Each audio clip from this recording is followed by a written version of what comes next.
Hi, I'm Ben Pearce and welcome to the Tech World Human Skills Podcast. Now, if you want to see how good you are at influencing people in tech, you need to take the ASTIC Technical Storytelling Self-Assessment. Head over to www.techworldhumanskills.com to find out what you're great at and how you could get better at presenting in the tech world. Hi everybody and welcome to the Tech World Human Skills Podcast. We've got another great episode today, and it's a bit of a different episode. Why is it a bit of a different episode? Well, often the guests that I bring in are people that are really passionate about a particular topic. They love that particular topic. They've spent years trying to master that topic, and then they kind of share their experience and skills of that topic that they love.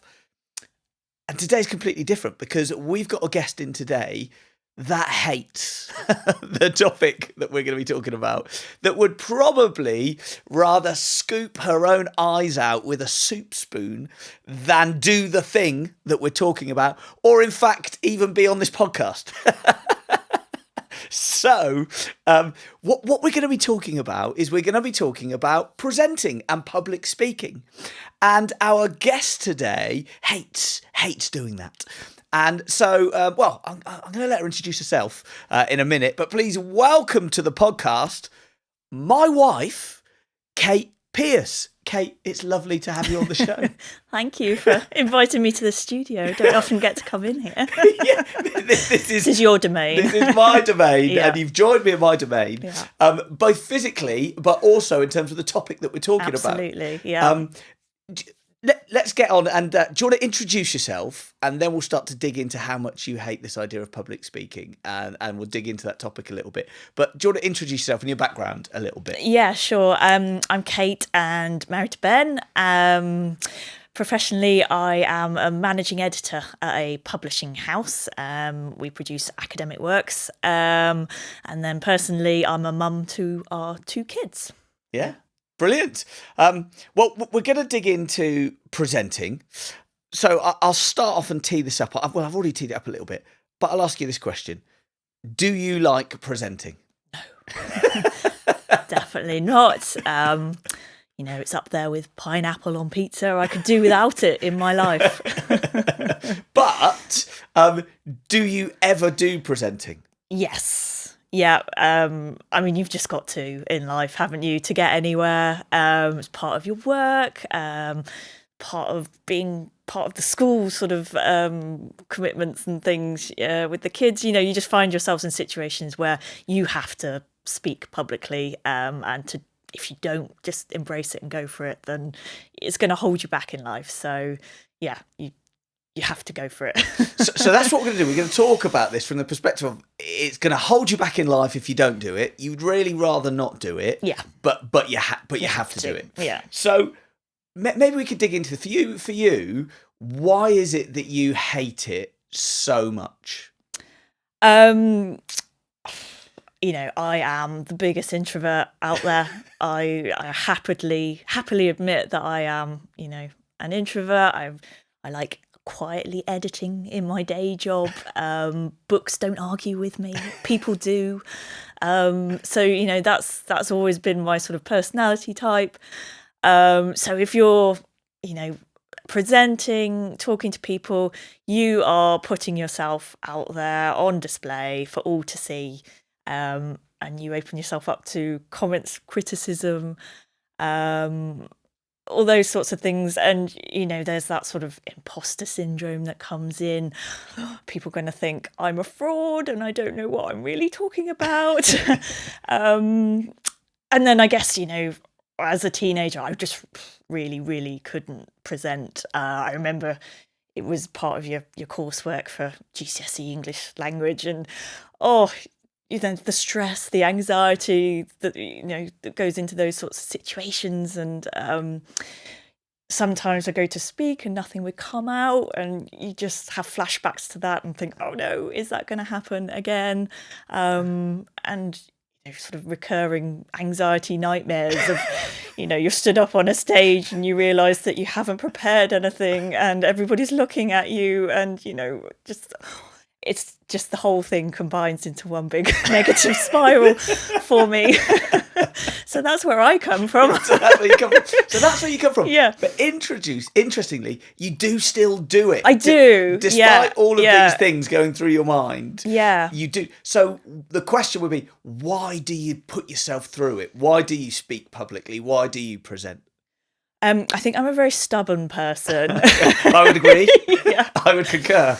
Yeah. So, I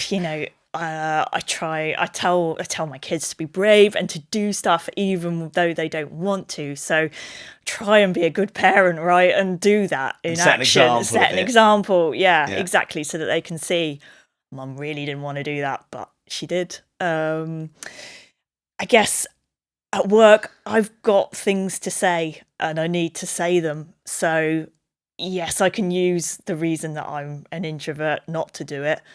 But equally, I can push myself and do it. And it shows others around me that, okay, yes, we're quiet. Yes, we don't want to do it.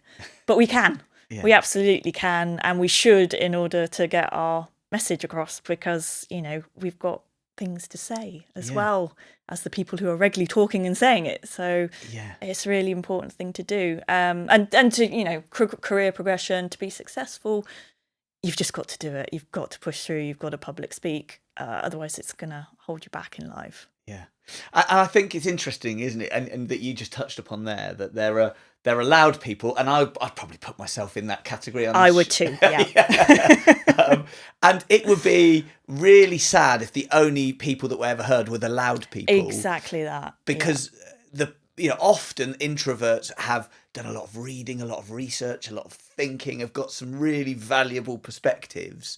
And if those perspectives are never aired and the only perspectives that are aired are louder people, that's what, half the population, should we say, if we roughly group the world into loud people and quiet people. I get it's a spectrum, but half the people, and wouldn't that be really sad?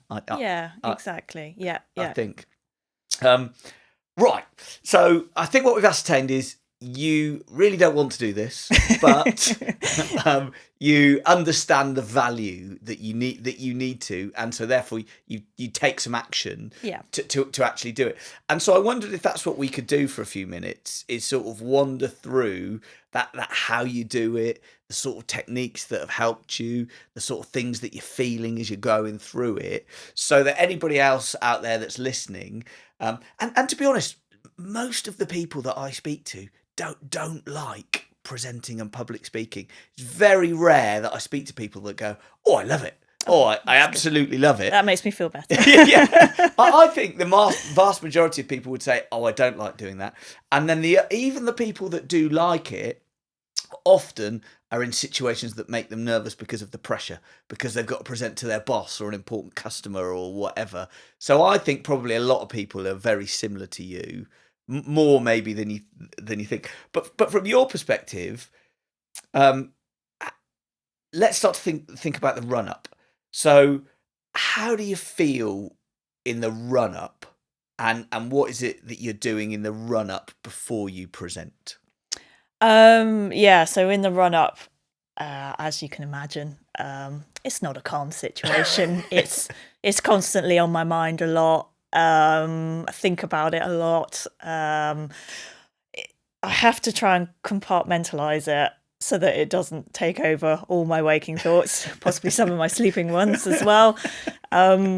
So I think that is a skill in itself, to try and sort of block it off and get on with normal life when you can. Yeah. And the other thing that's really important, I think, is prepping. I am not one of those people that can do things off the cuff. I can't improvise. That, if somebody asked me to improvise in a drama lesson, worst nightmare ever. Hate that. I can't. I need a script for a play. I need something to focus on and fall back on, and some structure like that. So I know I'm going to feel really nervous before I'm going to present. Possibly can't sleep the night before. I might wake you up at 4 a.m. saying, "Ben, I'm not going to be able to do this." So might need a quick pep talk then. Yeah.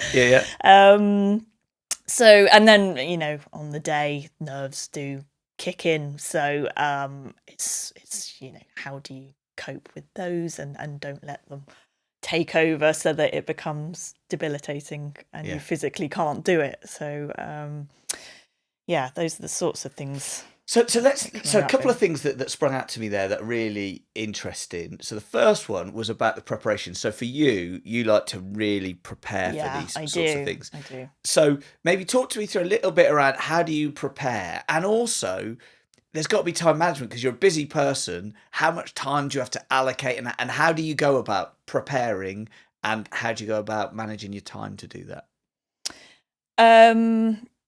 So I think you and I are sort of chalk and cheese on these things. You have, you're well thought through, but you have minimal notes, so you can do more things from your mind. I can't. I need, a script really. Okay. That I can read through. I guess the danger of that is you're going to sound like a robot. Okay. That you've got no expression to it. So that is a skill that you have to work on. Okay. How to present it, how to read it so that it's interesting for people to hear. Yeah.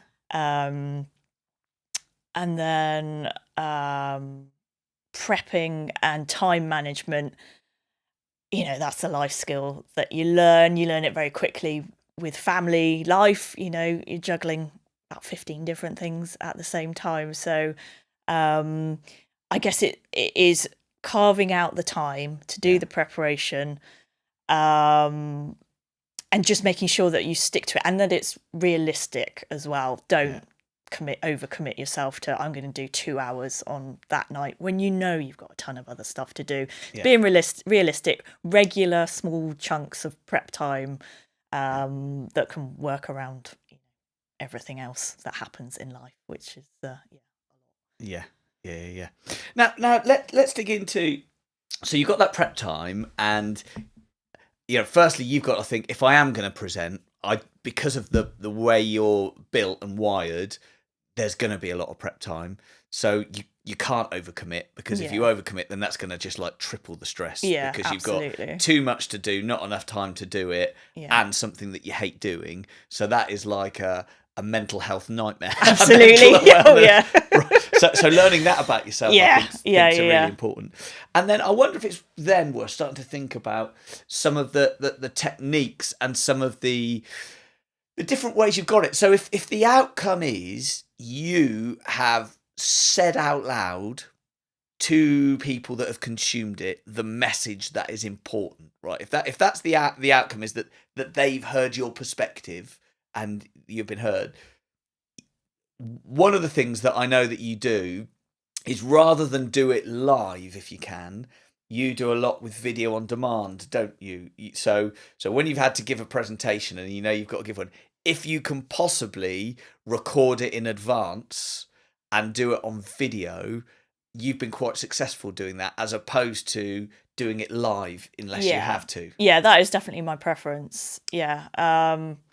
You can write your own script, learn to use a teleprompter, and think about the pace of it, which we've said is important. And then you haven't got the physical audience there in front of you, shuffling, coughing, and mentally judging you.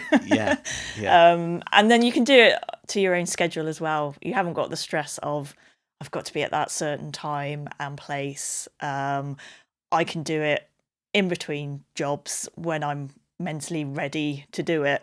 And for me personally, that just makes such a difference. It just takes a layer of stress off it. So I've found video on demand is the easiest way to do it. So, I still will do live, but if I had a preference, that's definitely what I would do. So let's sort of let's break those into two bits, right? So the outcome is that you have given your message and that people have heard your perspective, right? So that's, and like when we're coming to it, whenever you're thinking about a presentation, ultimately the outcome is that people do something, right? The presentation is a means to an end. So if you're presenting about this thing, that then leads to people being inspired, motivated, learning something new, changing the way they do things, or whatever it might be. So if we break it into two, there's this idea that you can do stuff video on demand, and that is actually really nice for people to consume it when they want. Or there is the live. So if we break it into two, and let's dig into that video on demand bit, because you were talking there about a script, you were talking there about teleprompters and that kind of stuff. So talk me through, if you're now going to create a video on demand piece, what are the tools that work for you to help you create something that you're proud of at the end? So you start with script. Yeah. Okay. Talk to me about that script. How do you build that script, and what's that script got to be sort of delivered well on video? It's got to have a good beginning, middle, and end, I suppose. Say what you're going to say it. Okay. Say what you've said. Okay, so you structure it really Structure nicely. it well. Yeah. Think about your timings. How long do you want it to be? Yeah. Make sure that you are bang on. Don't make it too short. Don't make it too long. It's got to be just right. And that's interesting, because I think the average human speaks at about 150 words per minute. Yeah. So if you're writing a script, then you can do a word count, and you know how long it's going to be. Exactly. And you can trim it and make it the right length. Yes, you can do a rough calculation and make sure that you are spot on, because nobody wants it too short, nobody wants it too long. So yeah, that's important to do. Yeah. And then it's practice your tone. You've got to make it interesting. You don't want to be monotone. You don't want to send everybody to sleep. Yeah. So it's important to keep it interesting. And what about the writing? Because I think, from my experience of using teleprompters and scripts, when people start writing, they often write like they're doing an email, and it sounds like this weird posh version of themselves, as opposed to them how they would speak. Yeah. So how do you? So is that something you practice when you're script writing? Yeah, definitely. So write it as you would speak it. So put in, if you've any of your phrases or words that you would normally use but aren't particularly formal, just put them in. Yeah. So that it doesn't sound like you're reading a legal document. You are speaking as you would speak. Yeah. That's going to engage the audience more than just reading something dry and formal. So just try and keep it as natural as possible. Yeah. And as close to how you would talk if you were just having a conversation with somebody. Yeah. Just try and keep it like that. Yeah, and because I think if you've then got a really well written script that is written like you would talk, then it's, and you talked about it, the variation in pace, the variation in pitch, how you make it less monotone. Yeah. So that's something you really think about doing, is it? Absolutely. You've sat in too many lecture theatres in university over the years, and you start nodding off because it's too monotone. Yeah. You've got to keep people engaged. And that's easier to do if you're doing it live, because naturally you're just talking, right? Yeah. It's harder to do it video on demand. So it's definitely something to practice in advance. Record yourself, listen back. Am I sounding boring? Yeah. Is there anything I can do to sort of change the tone? Yeah. And make it more engaging? And so we got some equipment, didn't we? Or I've got some equipment. Yeah. And so we've got a proper teleprompter. Yeah. Not something that I spent loads of money on, just with a normal tablet and then a little thing that sits on top of the tripod. We've got a proper teleprompter. Talk me through your experience of what that's like using a teleprompter. Slightly terrifying at first. But it's okay once you get on with it. It's all right. It's just getting used to, we've usually got a studio set up, so you've got sort of things recording you and lights on you, and then moving words as well, and just think, oh my goodness, how am I going to cope? But once you focus on the teleprompter, and it's going at a regular pace, and you've thought about the structure of it and how it's going to flow, so it's just focusing on that, and getting through it. And all these things pass, don't they? So there is an end. You get through it. Just get through it. But one of the interesting things, because I do a bit of work with teleprompter work with people on the course I'm teaching, is pace.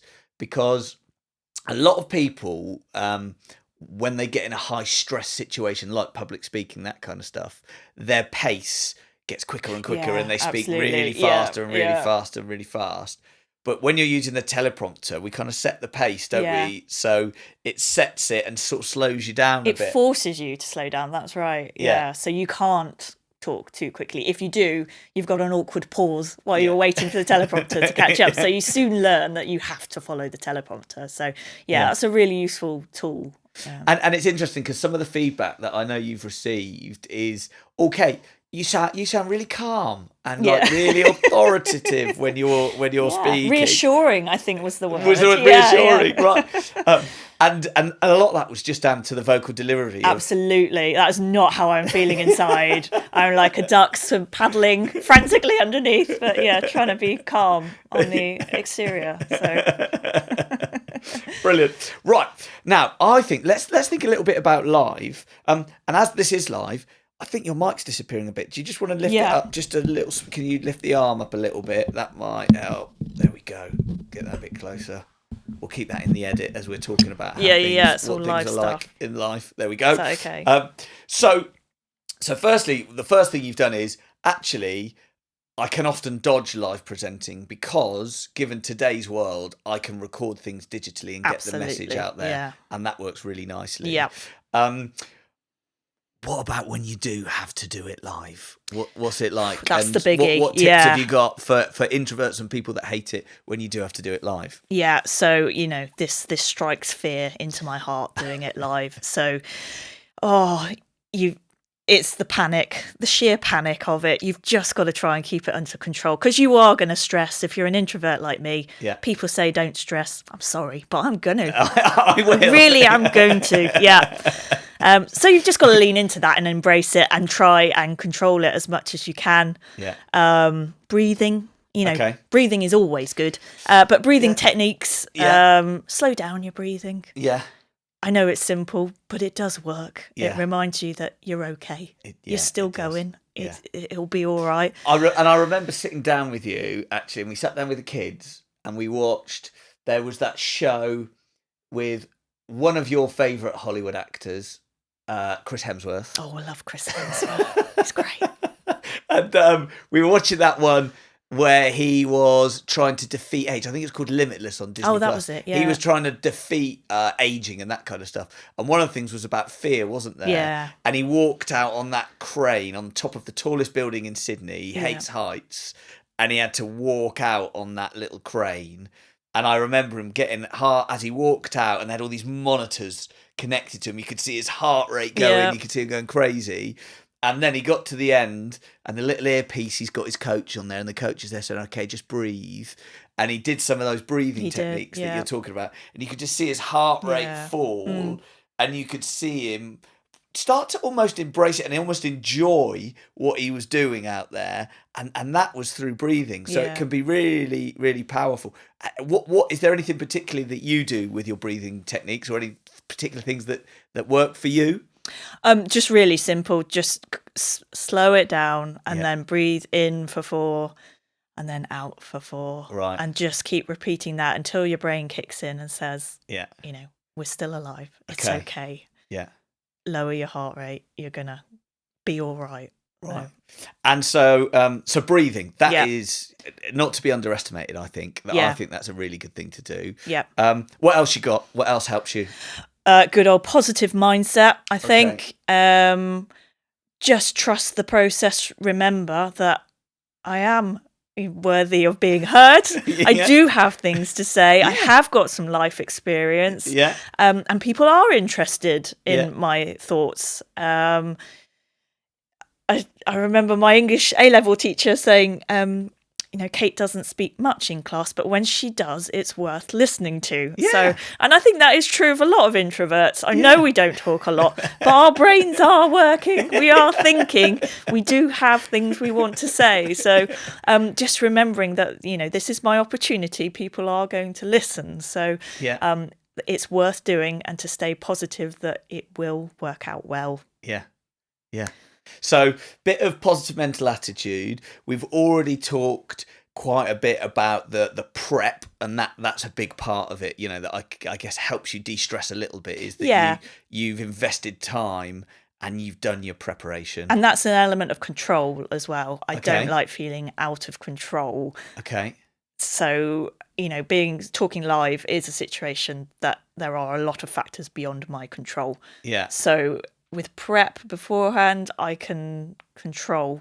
I've got some input, and that helps me think it's not all beyond my control. I have had some input on this, and that does make me feel better. And what about the dreaded Q&A, the dreaded questions that you might get from the audience? Because when you're saying there, you like to be structured, controlled. Yeah, but exactly. You can't when it's live. No, you can't. Yeah. So how do you cope with that kind of Q&A or the uncontrollables? Yeah, so it's controlled to a point, and then I do appreciate that there is an audience who are listening and may want to participate, even if I don't want them to. So they then ask me questions, which then gets me out of control. Yeah. I guess how I think about that is I think about my topic, and I think about the potential questions that they might ask. Yeah. Any curveballs that I think they might ask. And I think about what my answers could be. Yeah. So at least I know I've got something. I don't have to try and think off the top of my head, because, again, that's going to make me panic. I know I've got some go-to answers that I can use and expand upon. But at least if I've got a few points lined up in my head, I'm not then stumbling over my words and, panic setting in, and I'm then into a horrible spiral. So, again, it's sort of prepping a few question and answers. Yeah. I remember working with a chap, and quite a senior leader, and he would always do, with his team, he'd do what he called the rude Q&A. So basically, they'd write down what are all the horrible questions that people might ask us, all the curveballs. Yeah. Because I'm now going to get up on stage. And let's say it might be about a difficult message. It might be about a product that's actually not very good. Or it might be about, I've got to tell people about the business is contracting and we're not doing very well and there might be jobs at risk. Or do you know what I mean? Or it might be some really difficult things that you have to present about.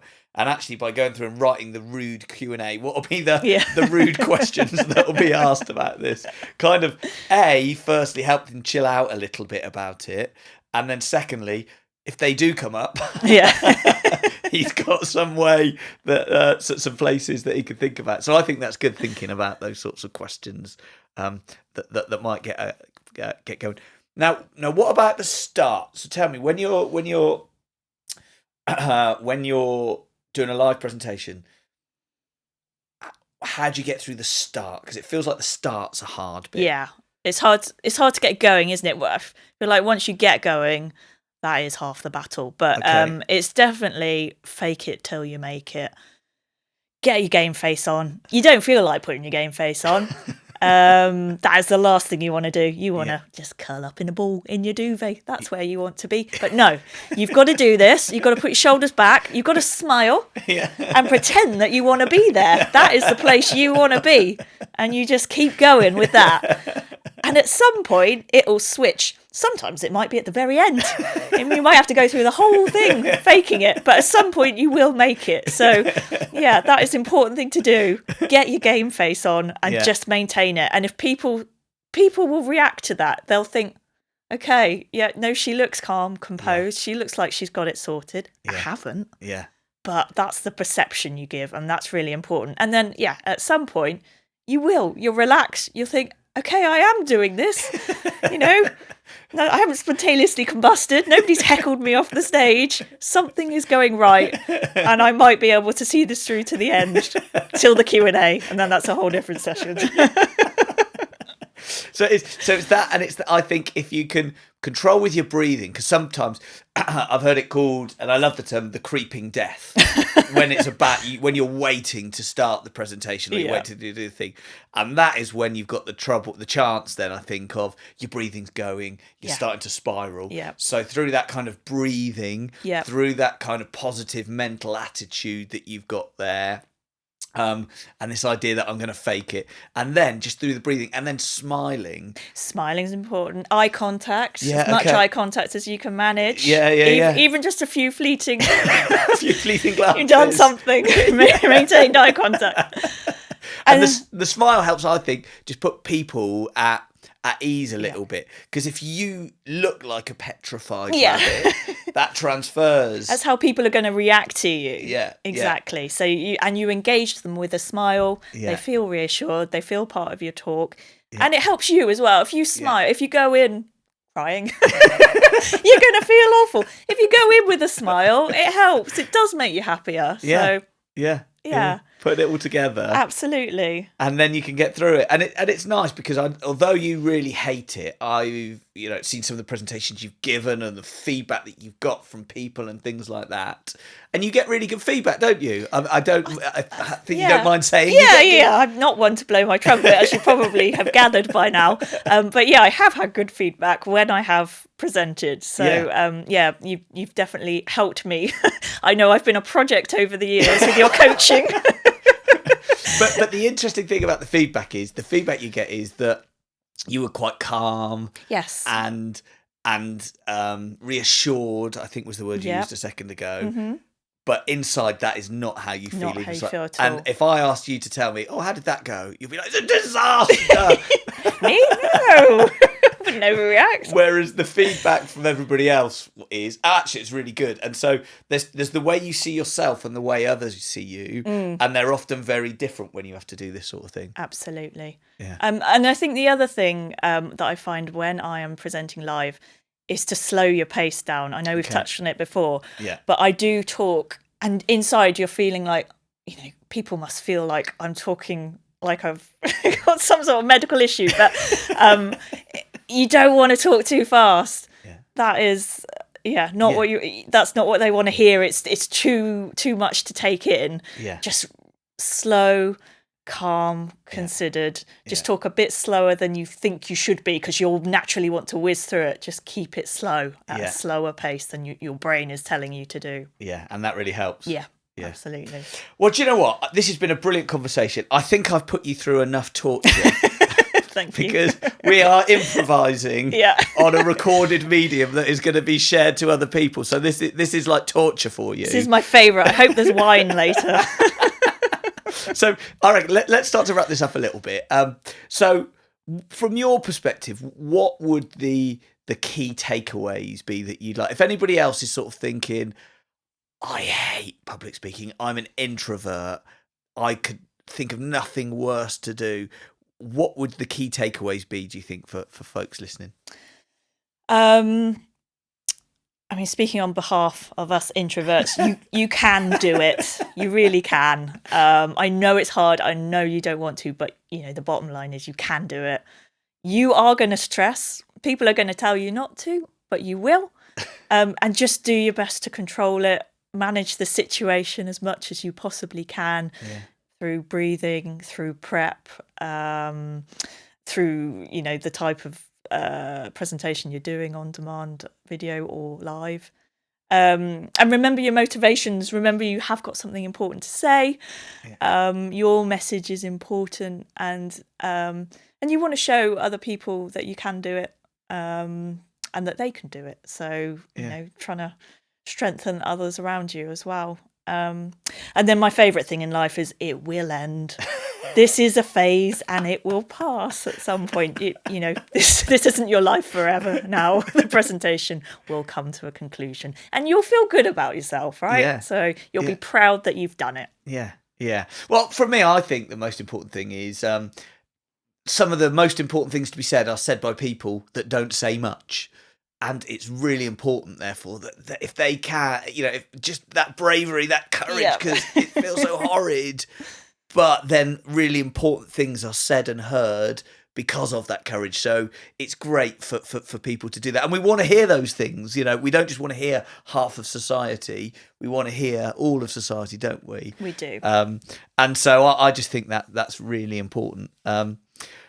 So thank you so much for sharing your perspective on this. Like I said, I do know and really appreciate that you could think of a million things that you'd rather do than come and share your experience of this.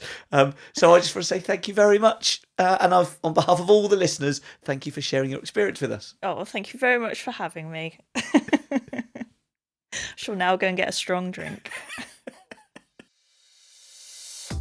Don't go yet.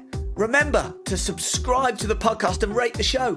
It really helps us grow and book new great guests. And remember, if the podcast isn't enough for you and you want weekly microlearning delivered straight to your inbox, sign up to the Tech World Human Skills Weekly. Head over to www.techworldhumanskills.com to sign up.